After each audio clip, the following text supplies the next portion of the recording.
What are SCN2A-related disorders? To answer this question, we need to start at the very beginning, with genetics. DNA is a set of instructions contained within each cell of our body. Genes are the building blocks of life. They are just like chapters of construction manuals, but instead of constructing a car or a boat, genes contain the instructions for producing proteins that have different shapes and essential functions in the body. All cells in our body contain the complete manual. However, different cells build or express different chapters at different rates. This is known as gene expression. The SCN2A gene is expressed and functions predominantly in brain cells.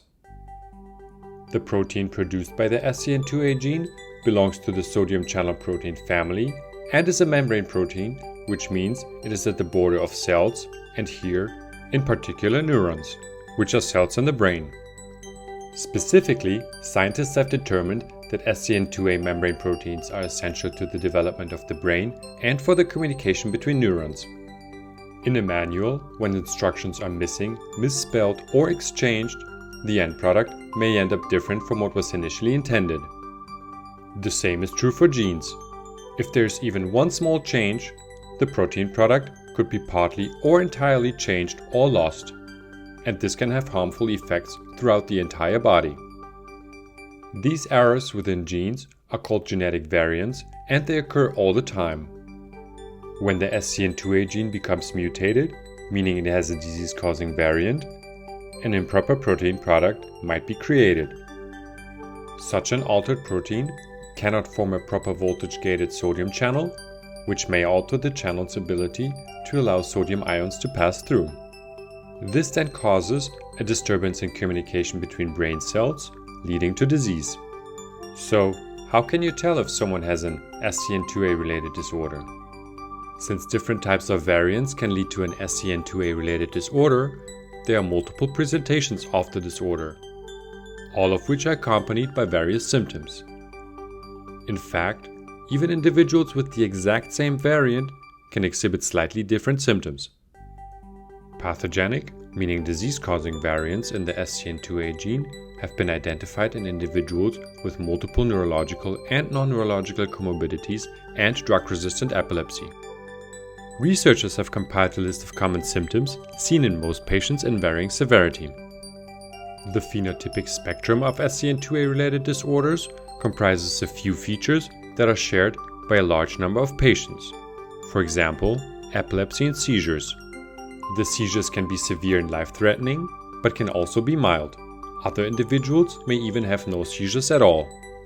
The development of the brain is often impaired or slow. Muscular hypotonia, which is characterized by decreased muscle tone.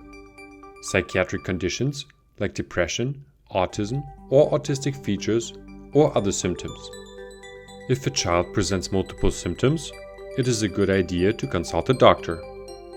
However, the only way to be conclusively diagnosed with an SCN2A-related disorder is to have comprehensive genetic testing done. Existing treatment options for SCN2A-related disorders depend on the variant carried by the individual, as well as the functional outcome of the variant. Currently, SCN2A-related disorders cannot be cured. However, patients harboring variants causing gain-of-channel function may benefit from treatment with sodium channel blocker medications. These drugs inhibit the increased activity of the sodium channel and may achieve a symptomatic relief in seizure burden. Such medications should be avoided for loss-of-channel function variants, as they may worsen symptoms. Currently, there are no treatment options for variants causing loss-of-channel function. Thus, therapy should focus on managing the specific symptoms of the individual. Clinicians, patients, and their families should discuss the possible treatment options and tailor the treatment according to each patient's needs. For more information, please visit our SCN Portal, an interactive website for families, clinicians, and researchers dedicated to comprehending SCN2A-related and other sodium channel disorders.